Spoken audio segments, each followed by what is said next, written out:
This week, is your child a hacker? Let's hope so.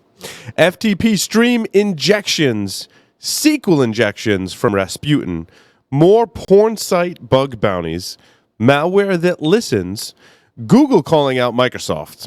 Expert commentary this week comes from Jason Wood from Paladin Security on how smart city technology may actually make military bases a safer place. All that and more on this edition of Hack Naked News.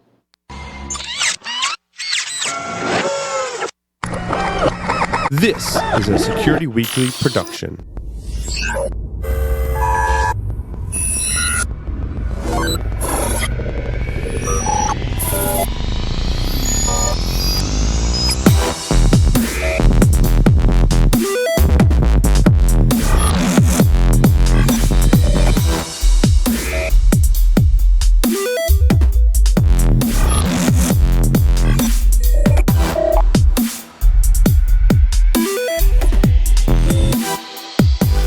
This episode of Hack Naked News is brought to you by IT Pro TV, an easy, entertaining approach to online IT training. Access over 2,000 hours of up-to-date, high-quality video content live and on demand via Chromecast, Roku, Amazon Fire TV, Apple TV, PC, or your mobile device. IT Pro TV's premium membership grants access to all courses, transcripts, virtual machine labs, and transcender practice exams. Corporate and group pricing are available. For a free 7-day trial and 30% off the life of your account, visit itpro.tv/hacknaked and use the code HN30. Do you have a website, an external presence, employees, an office? Any of these can be compromised and attacked. How are you defending these assets? Have you penetration tested them? Start 2017 by taking a proactive approach to your vulnerable areas. Black Hills Information Security has been helping companies find their weaknesses since 2008. Email consulting@blackhillsinfosec.com to see how they can help you sleep better at night.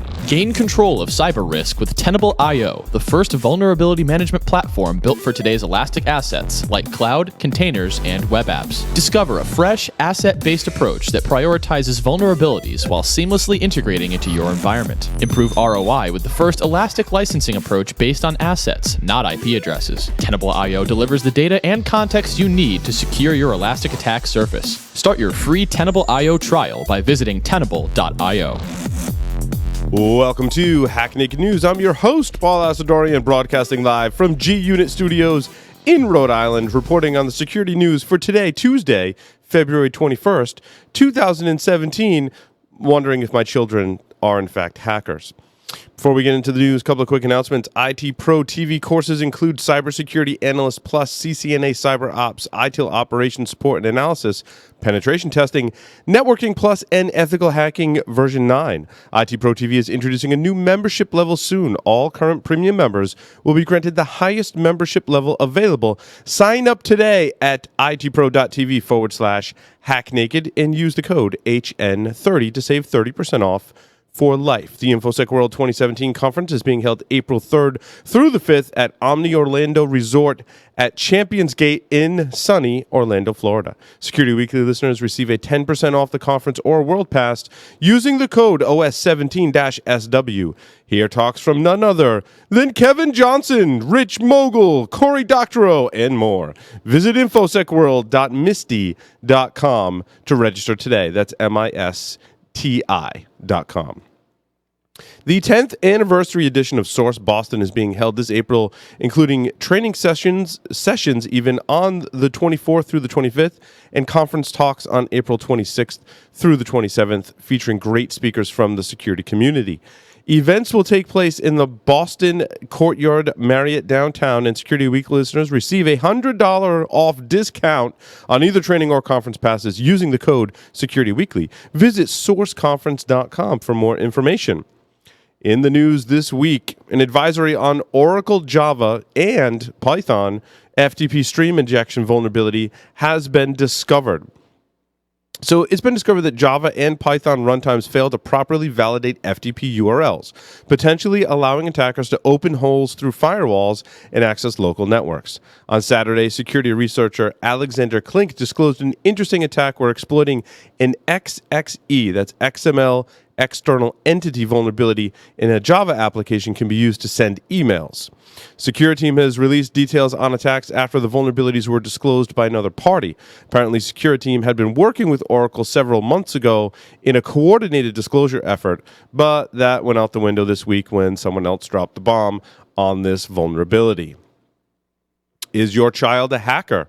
Liverpool parents get warning signs that your child may be a hacker. A program called Hackers to Heroes has released a list of top signs that your child may be a hacker, or even worse, a cyber criminal.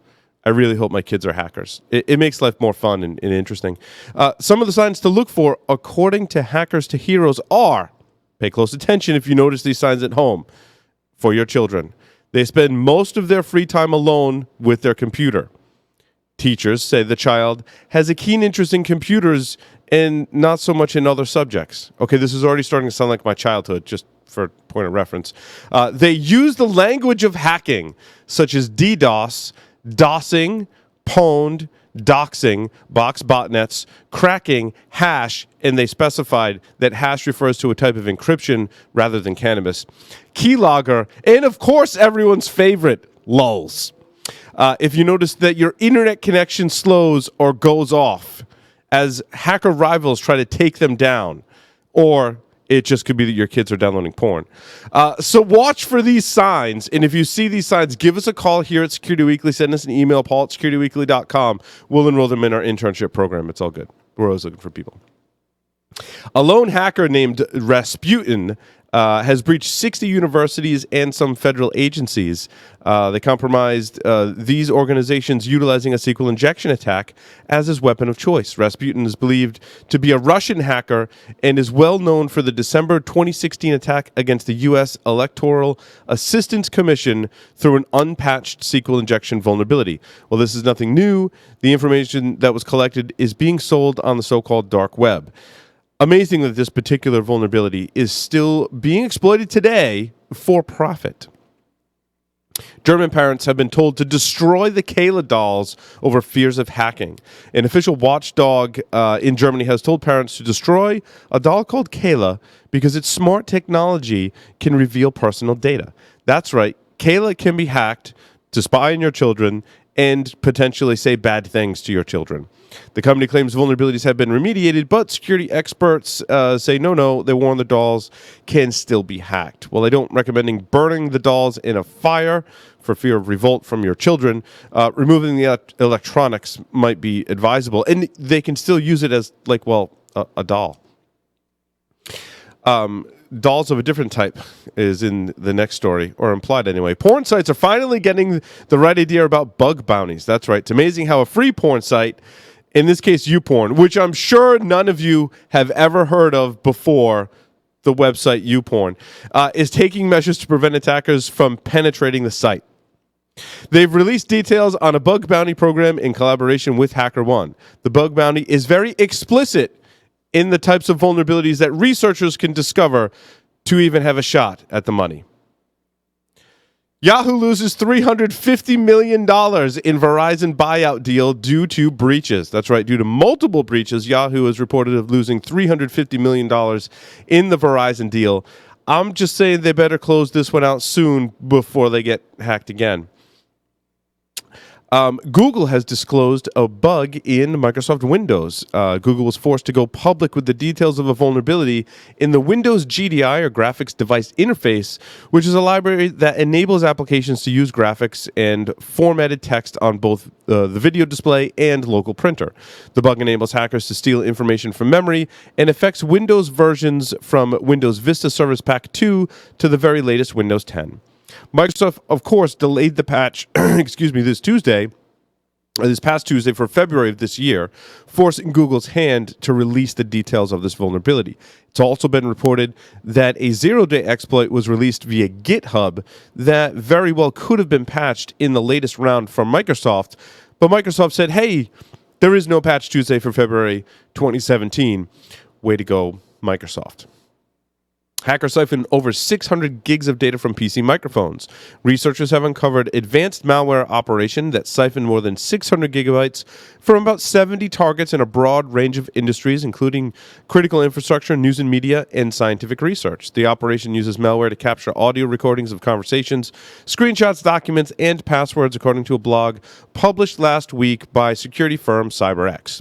The researchers have dubbed the campaign Operation Bug Drop because of its use of PC microphones to bug targets and send the audio files and other data to Dropbox. Primarily targeting industrial control systems environments made the tops of the list in this particular attack. Up next, expert commentary from Jason Wood from Paladin Security. But first, a word from our sponsors. LogRhythm's Netmon Freemium delivers real-time network visibility to quickly identify emerging threats in your IT environment. Netmon Freemium is a free commercial-grade network forensics and traffic analytics solution. You can use Netmon Freemium's powerful capabilities to search against all of observed network traffic, identify abnormal traffic patterns in application usage, and quickly analyze full packet captures. Take the first step towards real-time network visibility. Visit logRhythm.com/freemium to learn more and download it today. Has your network been breached? Cybereason can help you answer this question. Cybereason products hunt for threats within your network and eliminate them in real time. To Cybereason, real time means within seconds. Founded by former military hackers who don't play by the rules, they've built this experience into their platform. Harness ingenuity and imagination, not just code, to defeat hackers. Cybereason. Disrupt the adversary and let the hunt begin. Welcome back, everyone. I'm here with Jason Wood from Paladin Security. Jason, how you doing today? Good, Paul. How are you? I am fantastic. Awesome. We're going to talk about smart city tech that would make military bases safer. That's right. So 2 days ago, an opinion article was published on Wired.com, written by Dr. Ted Johnson. And Dr. Johnson is a retired U.S. Navy commander.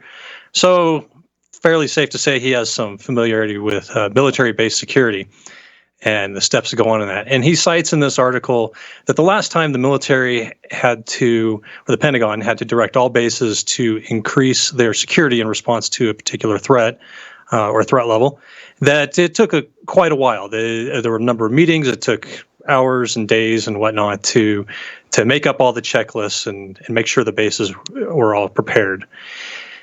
Dr. Johnson's opinion is that this is taking too long and that smart technology could make the response for the security teams at these bases much quicker. Now, when he's talking about smart technology, he's referring to artificial intelligence, Internet of Things, machine automation, robotics, data analysis, all the very popular buzzwords that you hear in regards to this topic or these topics. And Jason, is this for physical security, cybersecurity, or both? He is talking about physical security here. Okay. So primarily we're talking about, somebody deciding they want to do something nefarious on some base. How do we respond to that quickly in the physical realm? And he points out a number of cities that have taken steps to improve their implementation, their efficiency with smart technology. He talked about a couple of pilot programs, like at Fort Bragg. They're actually experimenting with driverless cars to move people around. So one of the things that concerns me about this as we talk about these types of devices, I've read in other articles where they say that stated that the military, the Pentagon, is turning more heavily towards commercial products, things that are not built purposely for the defense, Department of Defense.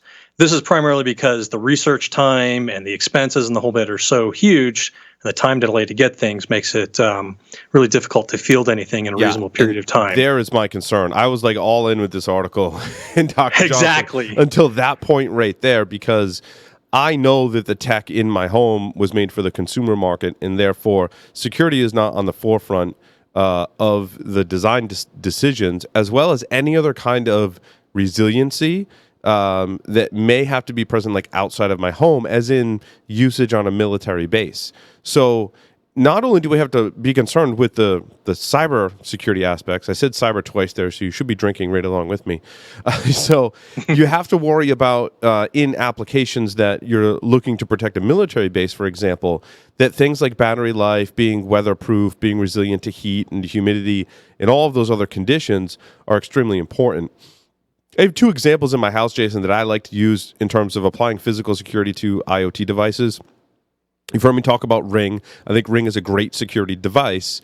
Of course, we have to take into consideration the actual security of these devices as they are providing some level of security. But if we look at the benefits and we say, okay, let's just pretend that Ring is 100% secure. I mean, no one's 100% secure. Ring actually is a pretty secure platform.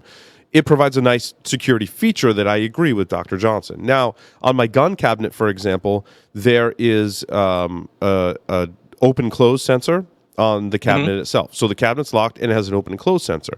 I think this is a great application of physical security. It's one that I employed in my own home. It's one I'm sure is already in use on military bases. But having this be so-called smarter IoT technology, it does, I see the point, make it a little more accessible to use consumer grade or products that aren't, manufactured and designed specifically for the military. It does save cost. It allows you to put them in more places. However, when the batteries die, in which they did, right, and it's a weird battery, and I have to order batteries, so then now there's a gap in security. And also, what is the security of my SmartThings device, which that's another one where security has been somewhat questionable. They have made some fixes. It is supported by Samsung, who does make a lot of other really vulnerable devices. So obviously this is a little concerning. But on the flip side, if we can get the internet security, cloud security, and IoT device security right for these devices in this application, it can be a good thing. It can be. I have some concerns, though, still, like you, from this article. I mean, one of the comments that Dr. Johnson makes is that, yes, these things have some vulnerabilities, but they're easily reduced by changing default passwords and encrypting data streams, period. And then moves on from there. Yeah, I mean, I wouldn't say easily, and I wouldn't say necessarily very even a higher percentage effective of reduce. He is correct. Many of the problems are with default passwords. Many of the problems are with the encryption of the data. But also, I think the point that he missed, too, was when we spoke with Ed Scotus, who did the experiment in his home where he automated a bunch of things, that having it separate from the network is probably should be in the top 3 from what Dr. Johnson said, maybe the top 1, right? Especially if it's a military installation, these things have to be completely and totally separate from the rest of the network. Right. And my thought, too, is he talks about it's easily secure. Well, you talked about battery life and stuff like that. We're not just changing the passwords once on these devices when they get deployed. We're not just encrypting data streams once. We've got to maintain these things. We've got to, replace them because he talks about, it's kind of ironic. He's talking about, providing more safety to the base, but then one of the benefits is, hey, we could put sensors in trash cans so that waste management can more easily know when to go empty a trash can. And, I just look at it and think, well, I mean, that's neat, but that's not security. No. And all you're doing is making for convenience. Though, I suppose if we have all these military brats out there on base, they could become hackers by going after these new targets. It'd be like Pokemon Go for security. Yeah. I don't know. Well, the thing with the trash is interesting. I mean, for those that still do, from what I've heard, dumpster diving is still very valid method for collecting information about your target. Now, if the trash is being tracked, you're like introducing a vulnerability for convenience. It doesn't provide any security measure that I can think of other than the insecurity that you're telling an attacker like where all the trash is because they have these tracking devices on it now. Right. So if I want to go dumpster diving on a military base, which if I were targeting a military base or anyone else, probably something they're going to do, right? Now they know where all the trash is and can track it. And when they're going to be there. Yeah, that trash can's not quite full, so hey, I should have a period of time. Right, I should wait till it's full. So yeah, exactly. Yeah, that's actually useful information to an attacker, especially with a high value target. So yeah, I think you're right, Dr. Johnson. A little off on this this particular case. Yeah, interesting, but I'm not so sold yet on the idea that this is going to be easily secured and that the benefits outweigh the increase in our attack surface that we're introducing. Yeah, I mean, unfortunately, I have to be a proponent of some kind of standard for, let's just even take the use case of military bases, maybe even government facilities. If they're going to use this so-called smart technology, there has to be some kind of standards and enforcement of those standards for security of these devices. Because what's going to happen, it's kind of like the same scenario that happens in BYOD, right? As the cost drops and the convenience increases, people are just going to start bringing their own devices. Military bases are going to, for example, start adopting this technology because it saves money and it offers more convenience. So you have to get ahead of the problem and enforce some kind of standard or guideline. I guess that would be more of a regulation if it was enforced, right?